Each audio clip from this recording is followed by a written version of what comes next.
In the last episode on Garage Time, we built that driver's side turbo manifold for our 6.2 diesel.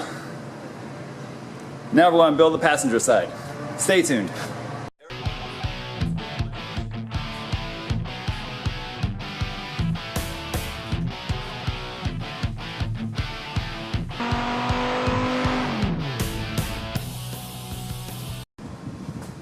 Alright, a couple new additions for you guys. Here we go.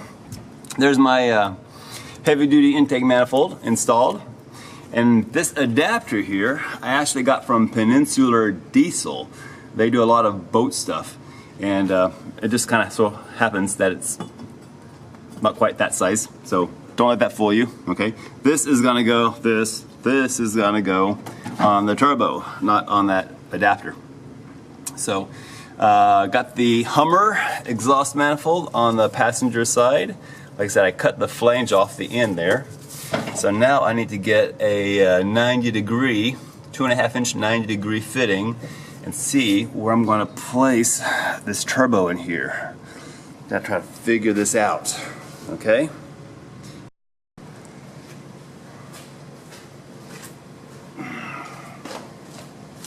Alright. Oh man, this thing's heavy. I gotta figure out where I'm gonna put this thing. If I come straight up off the exhaust manifold, I'll probably have this turbo right here in the front.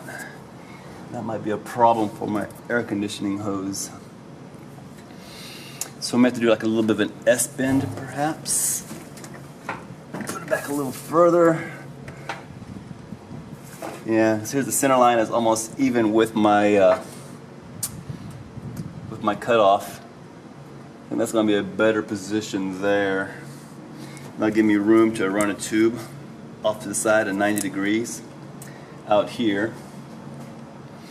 And I'd also be able to run this piece here across the engine and maybe around to the intake on that side. But first I need to make sure I can clock this thing. So let's take this thing to the bench and see if we can take it apart a little bit.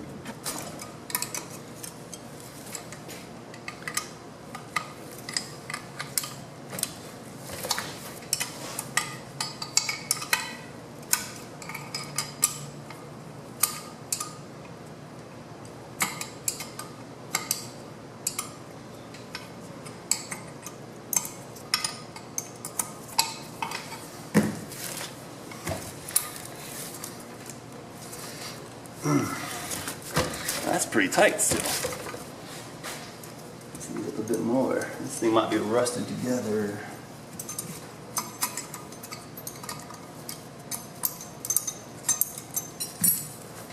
Yeah, just 4 little bolts there. Oh, crap. Yeah.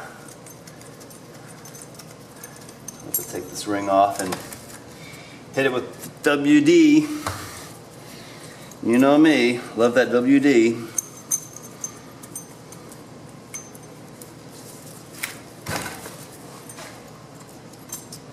That's about as far as I can get on these bolts without loosening it up. So let's go ahead and get this stuff going here.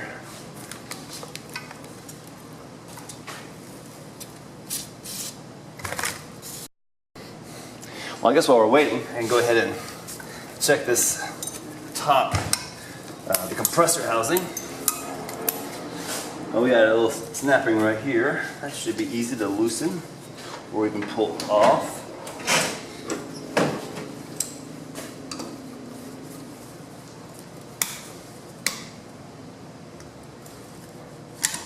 Oh yeah.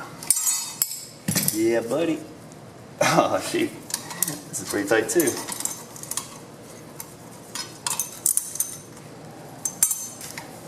Alright, come on. There we go. Alright, there's your compressor housing. Set that off to the side. Yeah, this thing looks pretty good. And hardly any wear whatsoever. That was a deal for 250 bucks.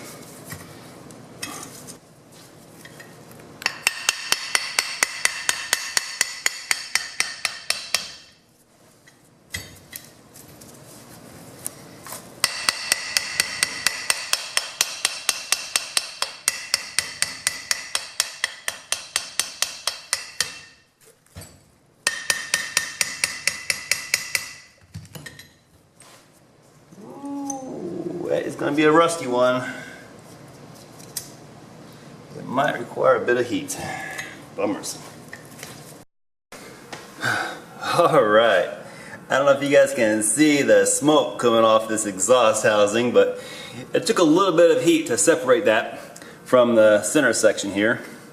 But it does rotate, it does spin, so I shouldn't have any problem clocking the center section, the CHRA, to make sure that my oil flow goes straight down. You want to keep that inlet up as high as possible and the outlet as low as possible so that oil flow has a straight shot through the cartridge and out through the bottom. If you have an angle more than say 10-15 degrees, you could possibly starve your bearing for oil. So I'm glad this thing is clockable.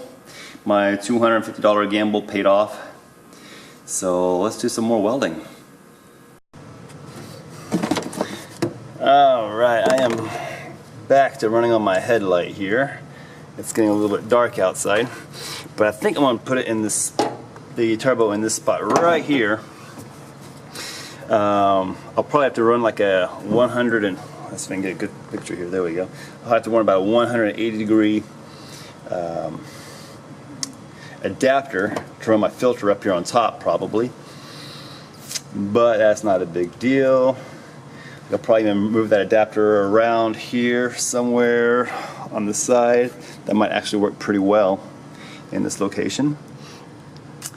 I'm having to cheat on my angles to get this pipe to fit right, so I kind of cut the angles a little tighter than square, and we're gonna see if we can sneak this thing right up here in the corner.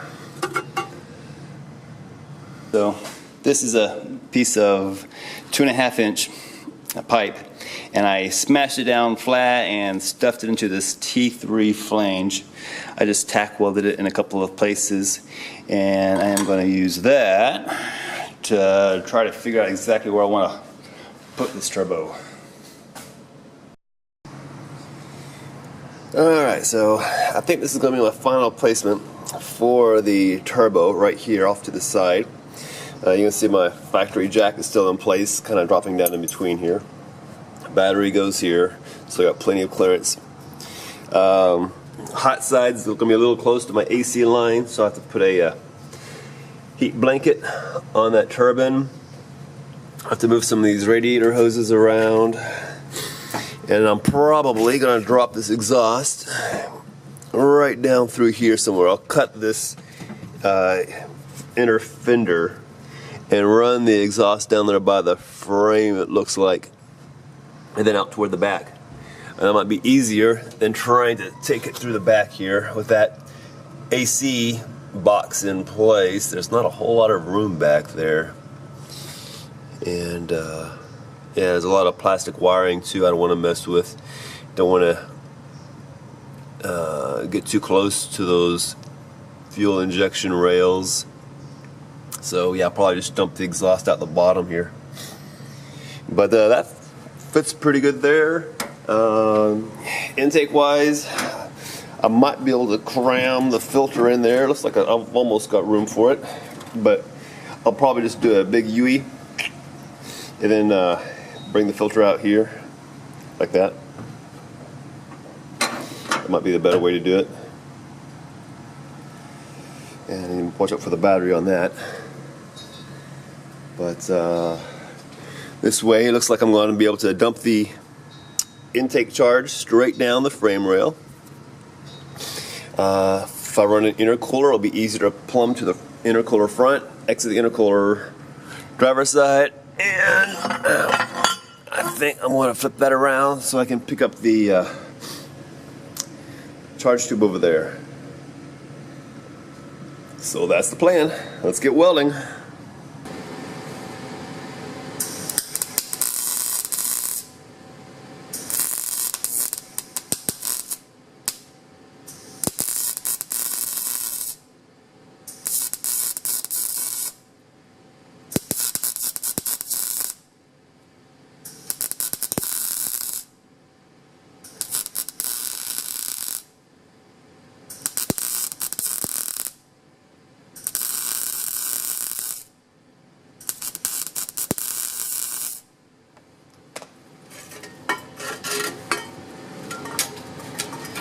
we're getting there. It just takes a while to do all these little welds. That's pretty nice though. This is how, like that. This is how the manifold is going to fit inside the Suburban. And I have added this extra piece here as my crossover pipe. So I need to finish weld this piece here all the way around and then put on some kind of a flange down here. And it does still fit, even with this extra appendage. This manifold will still slide down in there and bolt up to the cylinder heads. So we are on our way.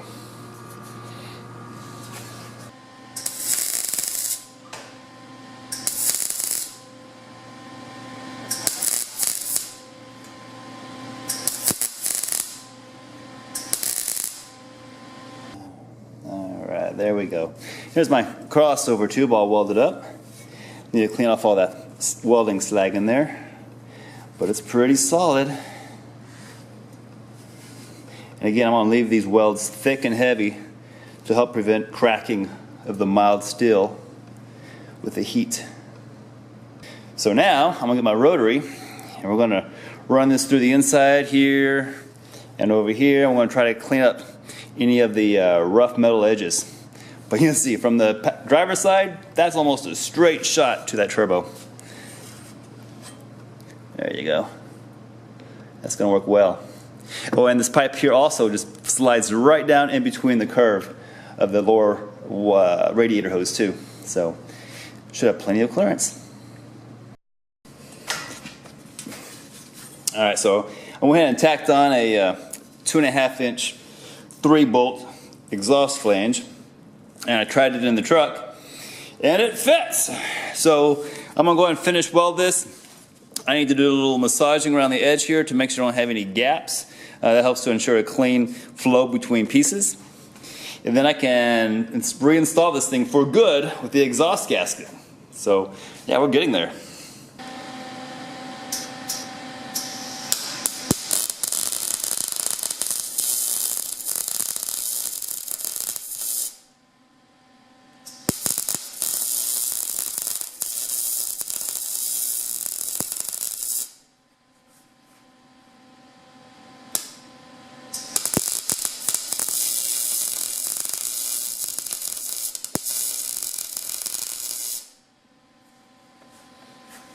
Spin this around and hook another part so I don't warp the flange too bad. Alright, well here is the finished position of the turbo. We gotta route some of these wires away from it. We're gonna zip tie these water hoses up, and we'll probably go, I think I'm gonna wrap these things in braided hose also. Something heat proof. We're gonna put a jacket on the turbine also, but that's where it's going to sit. As you can see, I was able to clock the center housing, so that all works out well. So next episode, we're building the crossover. Stay tuned.